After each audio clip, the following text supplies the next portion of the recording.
A UV light sanitizer that attaches to your phone. That's our Techstination. I'm Fred Fishkin.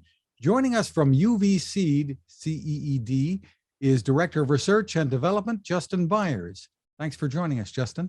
Glad to be here, Fred. Well, tell us a bit about the company and its background, first of all. Oh, sure. So UVCeed is a spin out of a medical research and development company, Benuti Technologies. So Dr. Benuti is a surgeon inventor who comes up with a lot of technologies in different spaces, a lot in the medical and surgical space. As a company, we have approximately 500 patent and pending applications.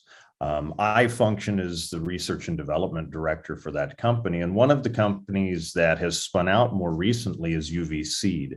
During the pandemic, Dr. Benuti and I were discussing ways that we could take what has been developed or technology in the medical space and sort of bring that to consumers. We saw a need because both Dr. Benuti and I travel a lot for work to have something that you could easily be used and we with you all the time. So the product that we came up with was this UVC mobile light sanitizing phone accessory. I know that's a catchy name, but we call it UVCeed for short. And the device is small. It's about the thickness of a pin. I've got one here, and it has integrated MagSafe magnets on the back, as well as some sensors, a Bluetooth radio, and a battery. But what you do is you just connect it to the back of a MagSafe phone. If you've got an Android, we also ship a metal plate that the device can attach to. And then what we do is we tried to overcome what Peter and I both saw as limitations of current UV technology in the consumer space. So if you take UVC in a medical space, they have robots that go into operating rooms as well as patients' rooms, just the recovery rooms, and they'll wheel these robots in, or they can drive in, and they emit UV from all sorts of angles and very high output. And it's used to sterilize the room between patients. The consumer at this point had access to maybe UV wands or devices you can put your phone in. But the issue that we saw with that when we bought some of these during the pandemic lockdown is really you don't have a good feel for, are you using the device correctly? Is the device really treating where you think you're treating it? Because you can't see the UV rays. And also, are you holding the device or the UV sanitizer long enough in the space that you're sanitizing? Because UV takes energy, which is a combination of the wattage or the output of the light and time. So you want to get time and wattage together. So what we did to overcome the limitations that we saw in the consumer space is we did a meta-analysis of over 500 different pathogens. We looked at different types of viruses, bacteria, even protozoa and fungi, and came up with a predictive algorithm that we use to estimate the level of reduction at a certain surface. And so that sort of got one of the two issues we saw with consumer electronic, adoption of UVC sterilization is, one, am I using it long enough? So, when you use our device, and on our website as well as on our YouTube channel, there's some videos of this that you can watch. But when you use the device, as you're treating, it will give you a real-time estimated reduction of any pathogens that may be on your keyboard or whatever you're treating. And it'll tell you, if you hold this in this spot for so many more seconds, you'll get a 70% reduction. And it tells you the different milestones, 90%, 99%. But that was only one of the two issues that we saw with the current technology. The second one is because the light is out of the visible spectrum, you really just don't know what you're cleaning. If you're going along with the Clorox wipe or something, you can sort of wipe the table and see where it's wet. UVC doesn't give you that. So what we did is then we leveraged augmented reality and machine vision in the phone app. So while you're treating with the device, you pull up the UVCeed phone app, and you can, like I say, keyboards I always use because I've got a computer here in front of me. But one of the big uses that I personally like them for is like airplane tray tables, and TV remotes in hotels. But as you treat it, what you'll see is on the phone app, we overlay, using the sensors in our device, a appropriately sized marker, if you will, and you paint the area you're treating. And the longer you stay on an area, you see the paint, if you will, go from a light blue to a dark blue, the darker blue indicating you've hit a 99.9% reduction, and the light blue is as low as a 70%. But what that allows the user to do now is clean something and actually know where they're cleaning. Once you're done with it, you can release the button. And if you're sort of a geek like I am, and probably a lot of internet people are, you can go back over the app and look at the estimated reduction of all the different spaces you've cleaned. So we create a 3D space of what you're looking at, and this overlay stays through the whole time you've got your app open. So if I clean my keyboard and then go clean my phone over here, I could come back to my keyboard, and as I move the map or the phone around and watch the app, I get a estimated reduction of bacteria, of COVID, of viruses, more general viruses, as well as a total estimated reduction. The last thing that we sort of did is we implemented machine vision to make this device really safe. So, the current UV wands that you may see out there, the OSHA has regulations, and there's regulations for everything.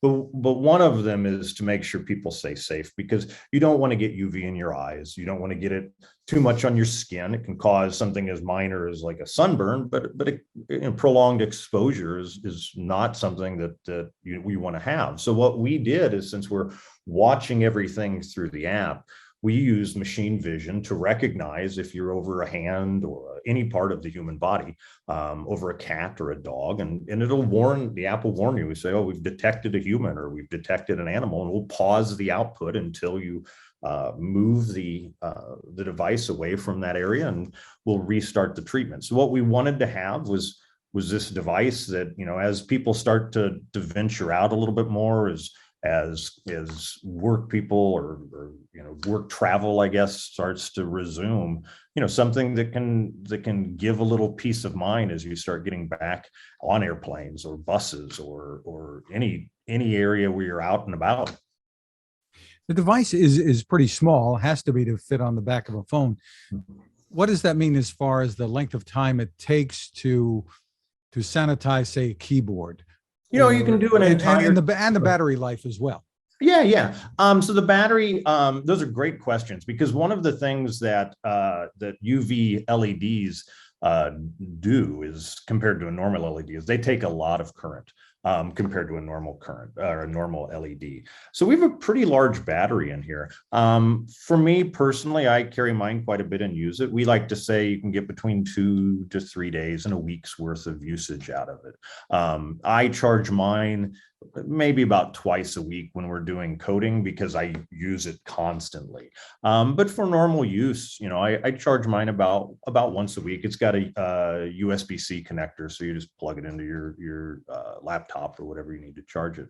As far as how long it takes to sanitize a keyboard, part of that depends on, if we're looking at a keyboard, the level of reduction you want to get. So one of the things that we sort of chart is our estimated reductions. Now, for me, some days, if if my kids have been using my computer, maybe I don't care if I get a 99% reduction, because I probably have most of their germs anyways. But just to be safe, sometimes I'll just go real quick. And to get like a 75-80% reduction of a computer keyboard, you're really just talking seconds. Now, if you go all the way to a 99.9% reduction of a full keyboard, you're still in the second range, but maybe like 20 seconds for a keyboard, because you have to sort of paint on the the cleaning, as you will. So you'd have to wipe down. And we tried to make that time comparable to even a Clorox wipe. One of the things that people don't always realize is that, a lot of people will wipe something down and they'll assume as soon as they wipe it down that everything is been killed or it's clean. You're actually, even with a Clorox wipe, if you read them, you're supposed to wait, I think, between 30 and up to a minute or so to make sure that the chemicals in the cleaning wipes have killed all of the virus or bacteria. So we tried to balance, the portability and power, and we think we came up with a compromise that works well for most people. So what should people know about what this can and can't do, perhaps? Well, one of the things that, we get a few questions occasionally. Well, can you treat someone who has COVID?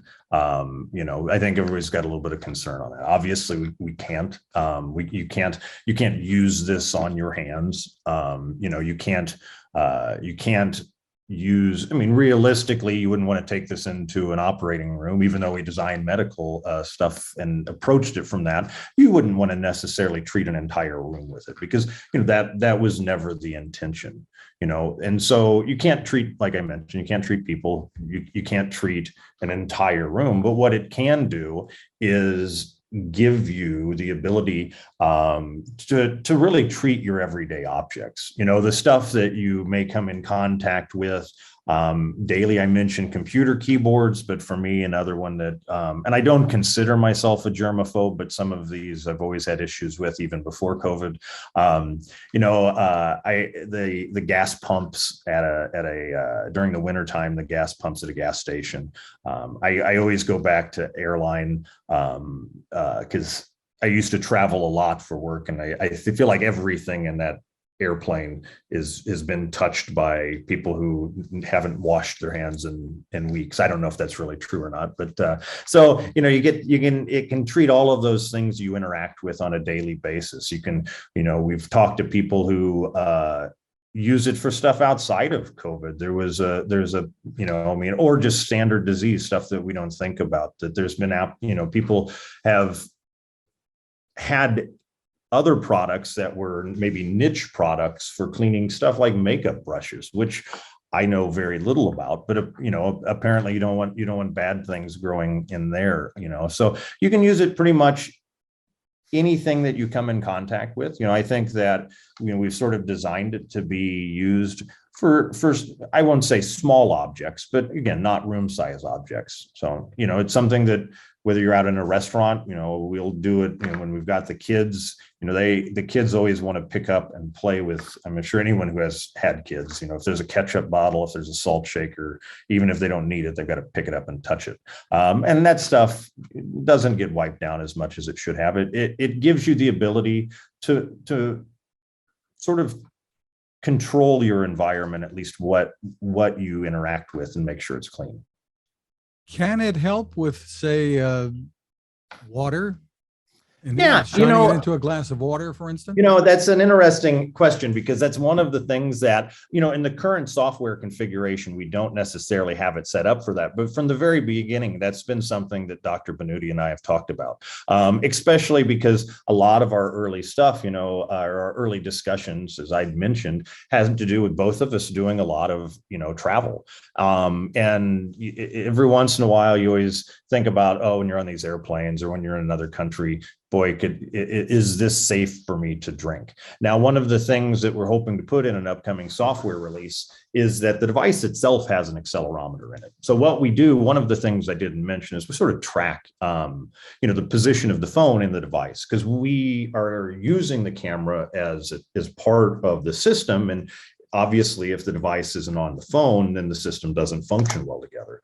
So to make sure that the user is using it correctly, we track them in a 3D space. Now, one of the things that we're currently working on is something that related to that is the idea is a secondary mode of operation based off of separation. And one of those that we've been looking at is the treatment of fluids. So like when you grab a cup of coffee on an airplane or a glass of water, you could sterilize it, and it uses a slightly different equation. So that's why we want to separate the two modes. Yeah, if you stick it over water, does UVC kill pathogens in water? Yes, it does. But it would be a different predictive algorithm than the surface contact. So that's why we're adding that separate mode of operation. Tell us about the availability and pricing. Yeah. So right now, we're doing a little bit of pre-orders, as I'm sure that you've heard from many of your other guests. The electronics manufacturing has been a bit of a challenge these days. I've been in the industry now for over 20 years, and parts that I used to be able to go on to DigiKey and grab now suddenly have long lead times. So we do have a little bit of a delay on some of our deliveries, but not too bad. So we're looking at pre-orders that are happening right now to be shipping by the end of this month, with a full rollout starting next month. And we're hoping to be in some box stores and some other things. We're working on those contracts now. Our price point that we're trying to hit is $149. I won't say trying to hit, that's already established. I misspoke there. So the price point of the device will be $149. And for more info and maybe to order, where can people go? Yeah, they can go to our website. It's at www.uvceed.com. We also have a social media presence on most of the social media platforms, Facebook, Twitter, Instagram, LinkedIn, and I think those are all of them. I'm not the social media expert, but I think those are the big ones. Terrific. Again, it's UVCeed.com. Justin Beyers, thank you for taking the time with us. Thank you very much, Fred.